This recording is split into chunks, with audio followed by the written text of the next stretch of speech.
Hi everyone, welcome back to another video from Tech for Gamers. In this video, I'm going to show you how to change graphic settings in Survivor.io. To change the graphic settings in Survivor.io, open up the Survivor.io app on your device and from the main screen, tap on the menu button at the top left corner. In the pop-up, click on Settings. Inside Settings, tap the Graphics tab and then from the options, select your graphics settings that is available in the pop-up.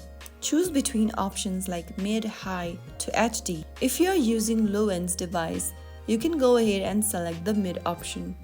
If you have a high performance device, you can select the high or the HD option. And that's how you easily change graphics settings in Survivor.io in just a couple of steps. If you found the video helpful, don't forget to like, share and subscribe to the channel for more tutorials.